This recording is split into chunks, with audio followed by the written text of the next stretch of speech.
For smooth functioning of lungs, specialized cells in the lungs, specialized cells in lungs, they secrete, means what these specialized cells in lungs are called as, means lungs, so those are called as type 2 pneumocytes.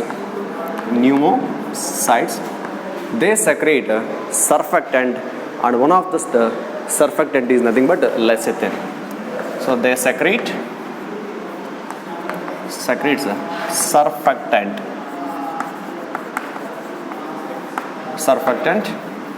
which is called lecithin, or the example of that one is lecithin. Okay, so in the absence of this lecithin, lungs may get collapse. So for the smooth functioning of the lungs, this lecithin is required, and it is secreted from the pneumocyte 2 or the type 2 pneumocytes. Like that, the other or the additional information which is required for the NEET examination is that one, the various conditions with respect to the carbon dioxide or the oxygen content in the inspired air. See, for example, in case if the oxygen is absent, so absence of oxygen in inspired air, so you are inhaling the air but there is no oxygen in that air, then what that condition is referred to? If oxygen deficiency is there in the air, means that is called as hypoxia. Completely oxygen is absent. Yes, it is called as anoxia. It is anoxia, means complete absence of the oxygen in the inspired air. Then hypocapnia. What do you mean by hypocapnia? Hypocapnia. Here capnia is referring the content of the carbon dioxide in the breath. Decreased amount of carbon dioxide in the air, or decreased level of carbon dioxide where not in air, that is in blood, than the normal level. Then it is called as, such condition is called as hypocapnia. Similarly, hypercapnia. Hyper means increase or decrease? Increase. So the reverse of this hypocapnia is hypercapnia. What is the meaning of that one? The increased level of carbon dioxide in blood than the normal level, that is called as hypercapnia. Okay, then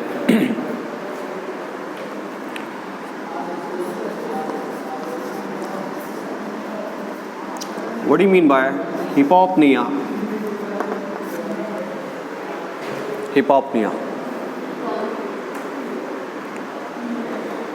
Yes, any idea? Nothing but no, O2 alive. It is a decreased rate of respiration or the breathing than the normal. So decreased rate of breathing than normal. It is called as hypopnea. Like that, hyperopnea.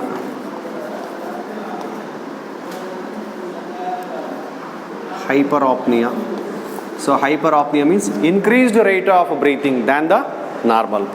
It is increased rate of breathing than normal.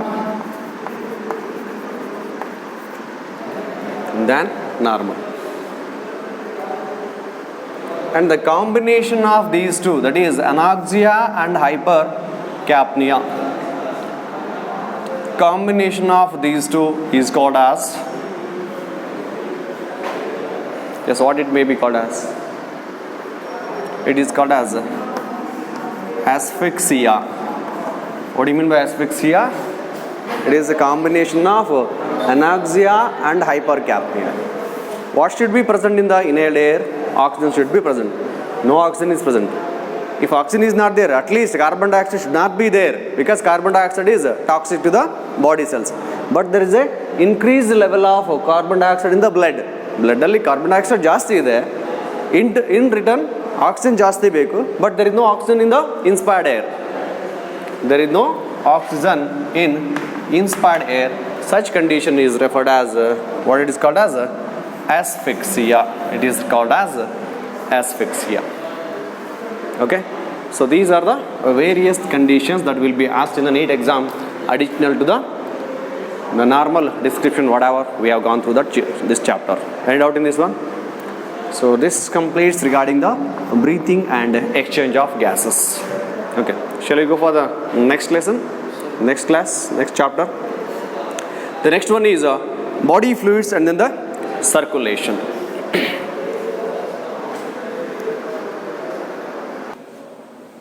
See, every organism requires continuous supply of nutrients, right? Every organism which requires, yes, what are the basic requirement for the every organism? The one is the continuous supply of nutrients, and along with that one oxygen also. It also requires a removal of the metabolic wastes. What are those removal of waste produced here? Okay, that is nothing but the nitrogenous waste as well as carbon dioxide. Nothing but here nitrogenous waste and also respiratory metabolic waste byproduct produced carbon dioxide. So both are toxic to the body. So in order to carry out the smooth vital activities of the organism or the organs, these two are the basic requirement. That is continuous supply of the nutrients to release the energy required for their activity, and also the removal of the waste, otherwise they will become toxic to the body organs. And in order to ensure the supply of the nutrients and the removal of the waste, organism should have a specific system for that one. And in higher organisms it is achieved through a system called as a circulatory system. Okay. In order to ensure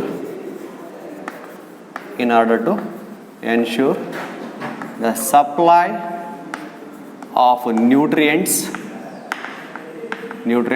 and removal of waste,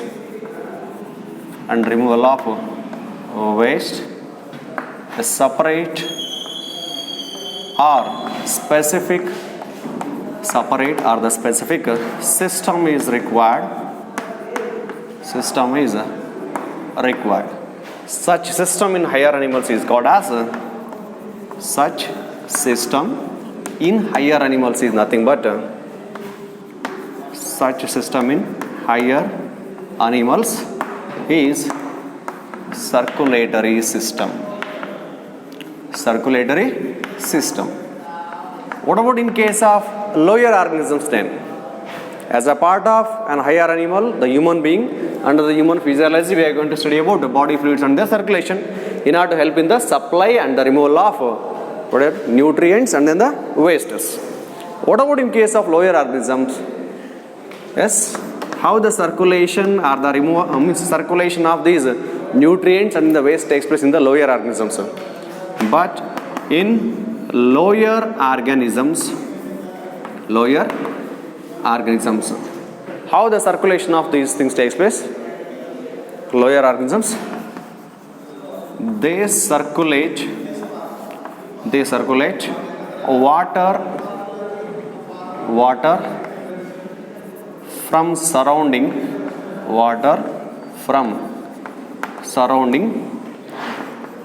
in and out of body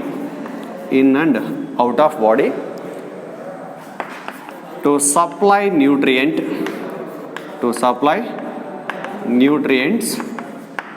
and remove waste. Right? This can be well absorbed in case of cylinderates and then the sponges, right? Where the ingressing water or the incoming water brings oxygen as well as the nutrients.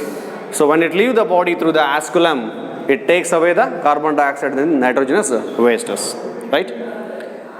Such system can be expected in human beings, right? We are not the aquatic organisms, right?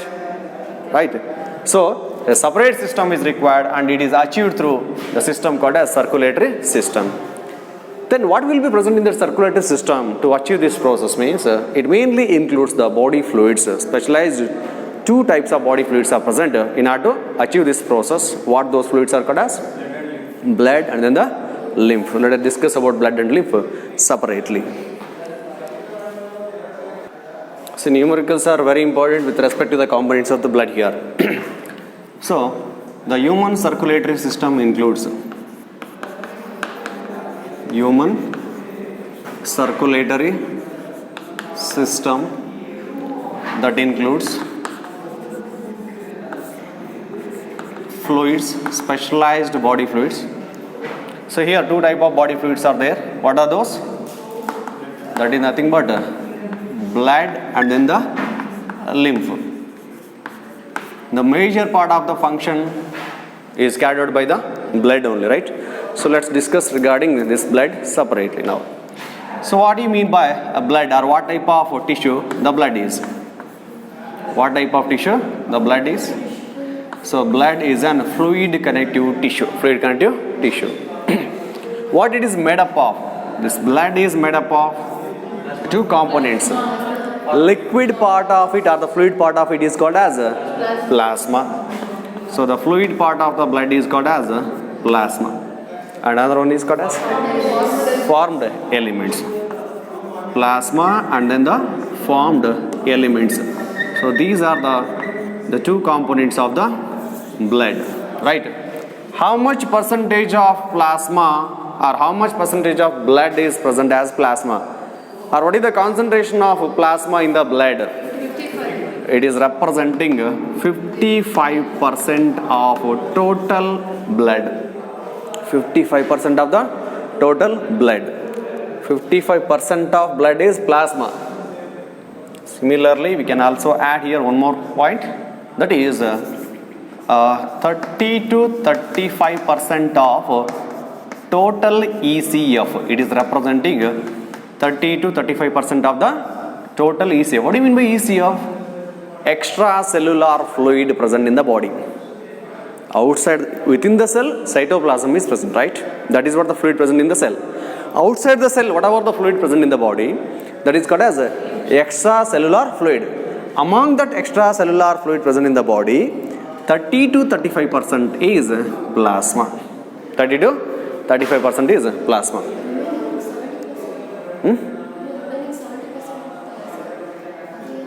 Other components of plasma and lymph. Other components of plasma and then the lymph is there. Other than the blood, lymph is also there, right, as a fluid. In that plasma, among the blood, in that plasma, only 30 to 35% of plasma is representing extracellular fluid. So other than that, lymph is there, right, and other component of the blood or the plasma is there. Next, see, this plasma, let us discuss completely about the plasma only. So what about the formed elements? If 55% is plasma means the formed elements are representing 45% of blood. So 45% of the blood contains, means 45% of the blood is represented as formed elements and 55% as present as plasma. Together they make up the blood, right? Yes. This plasma, what exactly plasma is? Plasma is the liquid or fluid matrix. Fluid matrix in which blood cells are embedded or present, right? What is the matrix for these blood cells means? That is nothing but the plasma. What is the composition of such plasma? What it is made up of? What it is made up of? This plasma, which is made up of, such plasma if you discuss separately regarding the plasma, so such plasma is made up of, okay, what it is made up of initially? It is made up of, yes, how much water, percent of water will be present here? 90? 97, huh? Only 97? Only 3%? Yes. See, 96 to 98%. 96 to 98%. In some books it is mentioned as 92 to 96%. 92 to 96. So the average is being, okay, 92 to 96, and in some book it is mentioned as 96 to 98. So this much of percent of plasma is represented as water. So 96 to 98% of plasma is water only. Okay. But actually the exact value, if you take into the account for the point of examination, we means consider 90 to 92 is the exact value. 90 to 92. Okay. So 90 to 92% of water is present in the plasma. Then what are the remaining component of the plasma is? That is 6 to 8%. 6 to 8%. So it is represented by protein part or the proteins. So 90 to 92% of water and 6 to 8% of protein. Together they make up what is fluid part of the matrix, fluid matrix part of the blood called as plasma. Okay. Then what are those proteins which are present in the plasma? Yes. Yes, these proteins, there are three type of proteins are present. What are those three type of proteins? Okay. Albumin is present, right? Okay. Next is globulins are present. Along the globulins, one more type is fibrinogen, right? Fibrinogen. So these are the proteins which are present in the blood plasma. What are the functions of these proteins now? Albumin, this one, yes, it helps in osmotic balance. It helps in maintaining osmotic balance. Next, globulins. So how they help? Globulins help in defense mechanism. What do you mean by defense mechanism here means? So they are the part of the immunoglobulins. The antibodies, their name itself is immunoglobulins. So they form the component of immune system. Okay, and so their component is nothing but the globulins. So they are called as immunoglobulins. So here albumin, okay, has the help in the osmotic balance, right? So whenever there is a changes in the body fluid volume, so these albumins means that activates the various systems which are present in our excretory system, right? That is renal tubules are there, PCT is there, right? And DCT, nephrons are there, right? From there, okay, it increases the absorption of the water. Whenever there is an increased content of water is present in our body or the fluid is increased, means that causes the release of or the that minimizes the absorption of the water from the filtrate formed during urine formation. Okay, so like that the albumin helps in maintenance of the osmotic balance of the osmotic pressure. And the globulins, okay, so they forms, okay, antibodies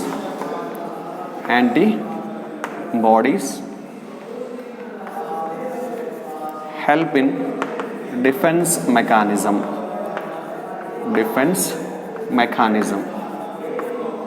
That is what the function of globulin. What about fibrinogen?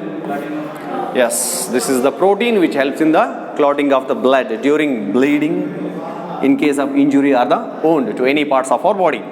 So fibrinogen acts as blood clotting protein. It acts as a blood clotting protein. So these are the protein part of the plasma. Only water and protein is present in the plasma, or any other components are present in plasma? Yes, electrolytes are also present, right? Okay.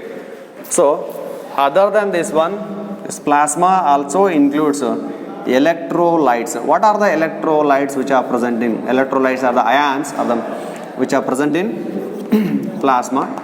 Includes here. Say for example, magnesium is present. Okay, sodium will be present. Next, bicarbonates are present. Next, chloride ions are present, right? So these are the major electrolytes that will be present in blood plasma. Only this much are present, or any other components will be present? Plasma also acts as the medium for the transport of nutrients also. Nutrients into the various tissues of the body or various cells of various parts of the body. So it also includes, plasma also includes nutrients. It also includes nutrients from digestive tract. Nutrients which are absorbed from the digestive tract. So here nutrients from the digestive tract includes, that is the end products of the digestion, amino acids, fatty acids and glycerol, as well as glucose, fructose, right, and then galactose and nitrogenous bases and then the sugars. So they will be present in the form of nutrients in blood plasma. Is it clear? So this is what regarding the composition of the plasma. Any doubt in this one? Now let's discuss regarding the types of formed elements which are present in the blood. Before that, make a note of these points.